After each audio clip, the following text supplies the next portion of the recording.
रानू अपने ठेले पर गरम मोमो रखकर ग्राहकों को आवाज लगा रही थी। अरे गर्मा गर्म वेज मोमो ले लो, गर्मा गर्म वेज मोमो ले लो, जंगल के सबसे अच्छे सबसे सस्ते मोमो ले लो। बंटी नाम का एक ग्राहक रानू चिड़िया के पास आकर कहता है, बहन मुझे 10 रुपए के मोमो दे दो। रानू चिड़िया ने 10 रुपए लेकर 2 मोमो उस ग्राहक को दे दिए। बहन ये क्या, 10 रुपए के इतने कम मोमोज?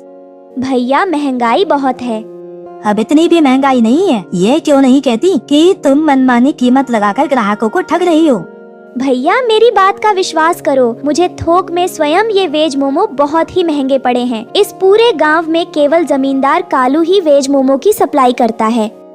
रानू चिड़िया की बात सुनकर बंटी कबूतर दूसरे दुकानदार के पास चला गया और दुकानदार को 10 रुपए देते हुए बोला, भैया 10 रुपए के वेज मोमोज दे दो।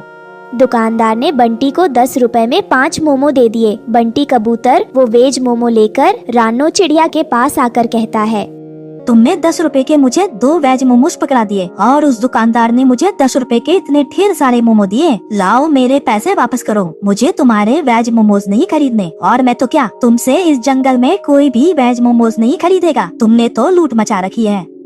बंटी कबूतर क्रोधित होकर वहाँ से चला गया। रानू चिड़िया शाम को अपने घर पर जाकर अपने पति टुन्नू से बात करने लगती है।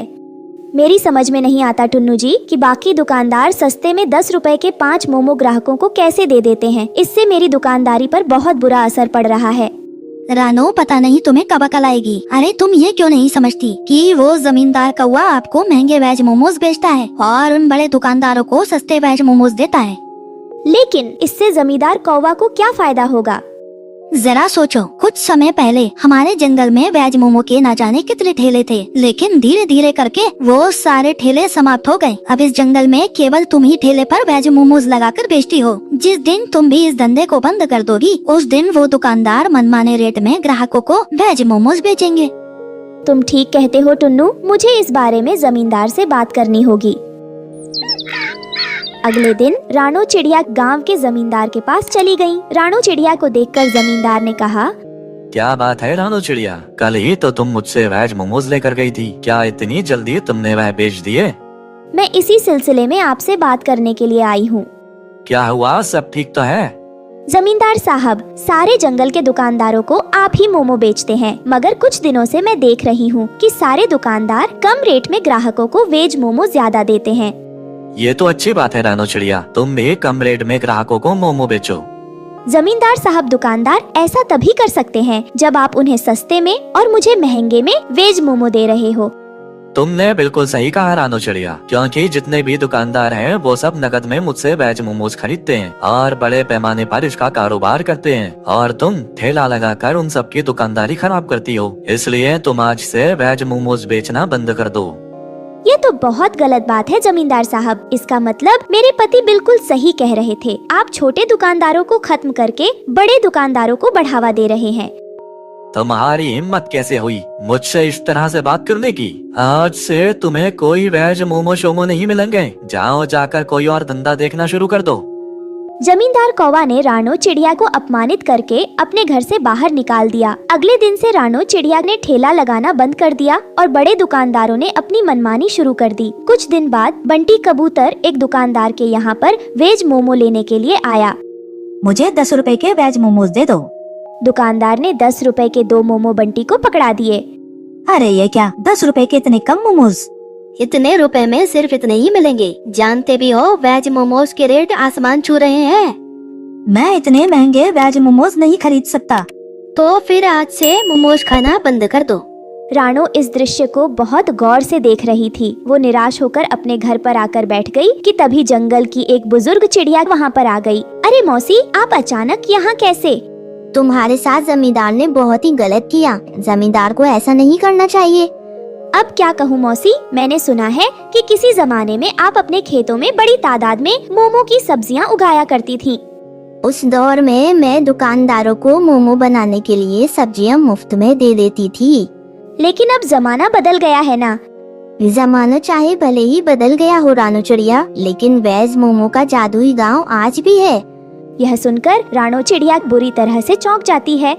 मैं आपकी बात का मतलब नहीं समझी मौसी।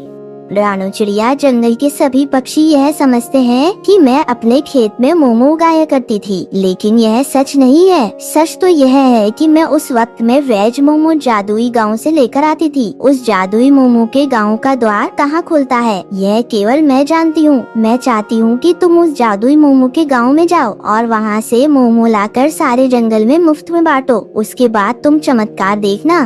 मौसी, कहीं आप मजाक तो नहीं कर रही ना? नहीं रानू चिड़िया, हमारे गांव से कुछ दूर एक तालाब है जो कि भूत प्रेत के नाम से प्रसिद्ध है। तुम उस तालाब के अंदर कूद जाना, तुम स्वयं जादुई मोमो के गांव में पहुंच जाओगी। और हाँ, इस रहस्य को अपने तक ही सीमित रखना। इतना कहकर मौसी वहाँ से चले गई। जहाँ तक मौसी को मैं जानता हूँ, वो कभी झूठ नहीं बोलती। तुम्हें एक बार ऐसा करना चाहिए। मैं चाहता हूँ कि उस जमींदार की दुकानदारी इस जंगल में जड़ से ही समाप्त हो जाए। रानू चिड़िया मौसी की बताई हुई जगह पर चला गई और उस तालाब को गौर से देखने लगी। रानू उस तालाब के अंदर कूद गई। उसने स्वयं को एक अजीबोगरीब गांव में पाया। रानू ने देखा कि उस गांव में सुख सुविधा की हर वस्तु मौजूद थी, मगर वो सब घर मोमो के ही बने हुए थे। रानू चिड़िया आश्चर्यचकित रह जाती है। यह तो बड़ा ही अजीबोगरीब गांव है, यहाँ तो हर वस्तु मोमो की बनी हुई है। तभी रानू के कानों में एक व्यक्ति की आवाज टकराई। तुमने सही कहा, ये जादुई मोमोज का गांव है। रानू चिड़िया ने देखा कि वो व्यक्ति उसे देखकर मुस्कुरा रहा था। मैं यहाँ से मोमो ले जाना चाहती हूँ। तुम यहाँ से जितने भी मोमोज ले जाना चाहती हो ले जाओ। यहाँ से मोमोज ले जाने की कीमत नहीं चुकानी पड़ती। रानू चिड़िया बहुत सारे मोमो लेकर तालाब के किनारे आ पहुँची। अब मैं रोज वहाँ से मोमो लाकर जंगल में मुफ्त में बांटूंगी। मोमो ले लो, मुफ्त में मोमो ले लो, मोमो ले लो, आओ आओ।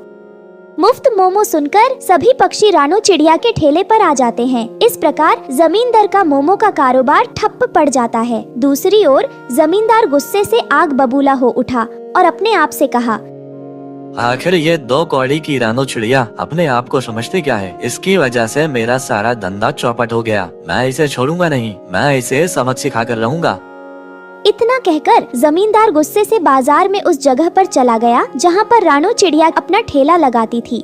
रानू चिड़िया, तुम्हारी वजह से मेरा धंधा चौपट हो गया है। मैं तुम्हें कल तक का समय देता हूँ। इस जंगल को छोड़कर चली जाओ, नहीं तो मुझसे बुरा कोई नहीं होगा।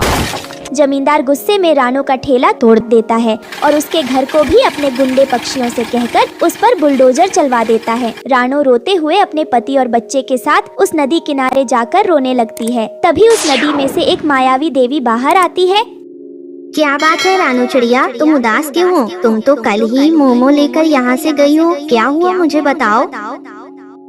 हे मायावी देवी, मेरे मोमो और ठेला उस दुष्ट सेठ ने तोड़ डाला और मेरा घर भी तोड़ दिया। अब मेरे पास रहने का भी ठिकाना नहीं।